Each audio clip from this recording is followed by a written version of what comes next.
Another tip I have for you is don't overplan your future. You need to be adaptable, improvisational, and opportunistic. Give your life room to breathe and to unfold. If you just sit back and you make a plan for how your whole life should unfold, like you say, well, I'm going to go to college, I'm going to become a lawyer, then after grad school, I'm going to become an entry-level lawyer, then I'm going to become a partner in a firm, then I'm going to earn a lot of money, then I'm going to have a wife and a family and children and this, then I'm going to retire and I'm going to move there. This is way too much over-planning.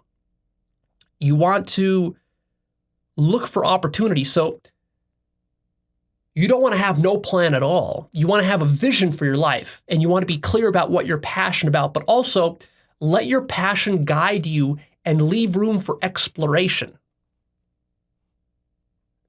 So if you're passionate, for example, about law, okay, fine. You're passionate about law, but you don't know which kind of law maybe you would fit best in. So you go and you navigate the field of law and you try different positions there and you try to find stuff that resonates with you.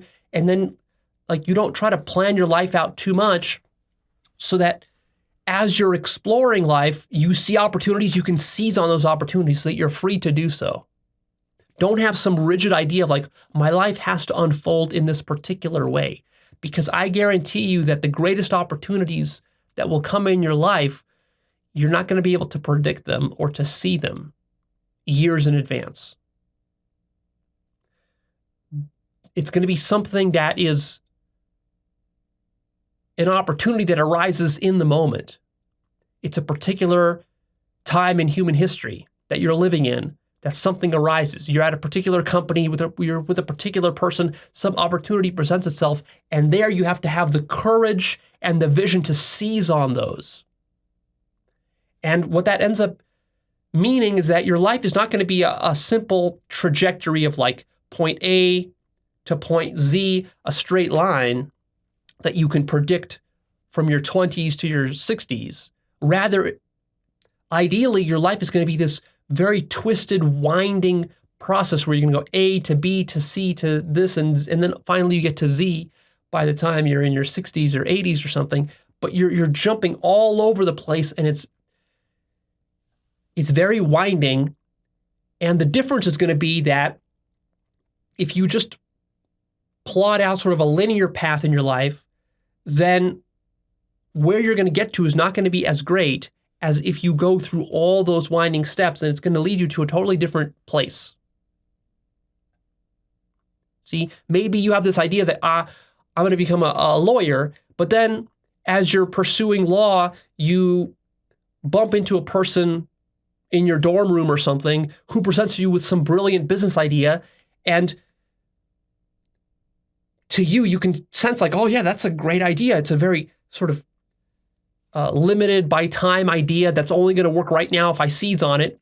But no, I'm just going to continue being a lawyer because that's the vision I had for myself. So then you just continue being a lawyer. But if you seize on that opportunity and you went into business with this person, maybe you would have to say no to being a lawyer. But you would jump on that opportunity. Maybe that would fail. But then some new opportunity comes up, you would go on, jump on that. And through this process, you would end up, in the end, something totally different, not a lawyer. But that's going to suit you much better. And you're going to grow much more from that process because you're willing to dance with life, so to speak. You have to be willing to improvise on the fly because stuff is going to be happening. There's going to be crises. Society is going to be changing. There's going to be new technologies evolving. There's going to be new types of people you're bumping into.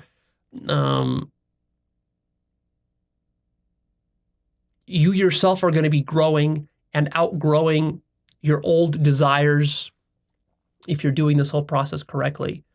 So you have to be willing to improvise there and to take those opportunities. And taking those opportunities can be very scary. It's much easier to just follow some plan that you came up with, a very simplistic linear plan. Whereas these opportunities, they come with risk and with danger, potential for failure. Of course, you don't want to take unnecessary risk, but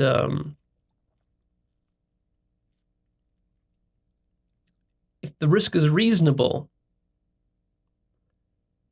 take it, because just the fact that you're putting yourself into a difficult situation is going to grow you so much more than just doing the same old thing over and over again.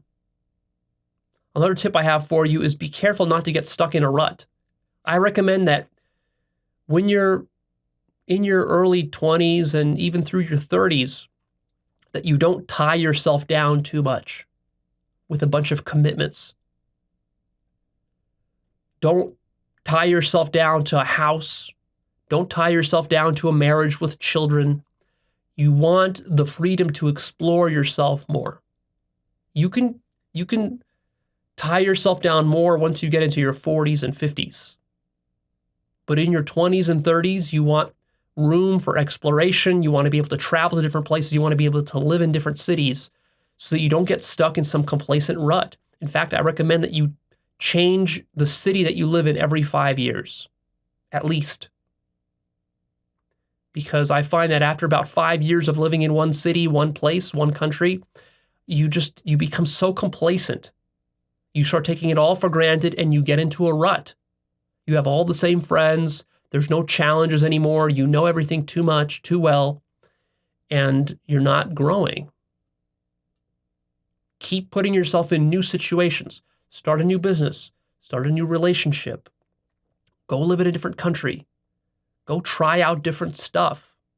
This is important. This is grist for the mill of your growth. If you're only feeding your mind one grist all the time, then it can only process that one grist. You want different kinds of grist for your mind. You will be very tempted in your life to imitate others. Don't. And this is one of the hardest things to do, is to notice when you're imitating somebody else too much and to stop yourself and to force yourself to be authentically you. The greatest joy in life comes from being authentically yourself, from discovering yourself. It's a self-discovery process.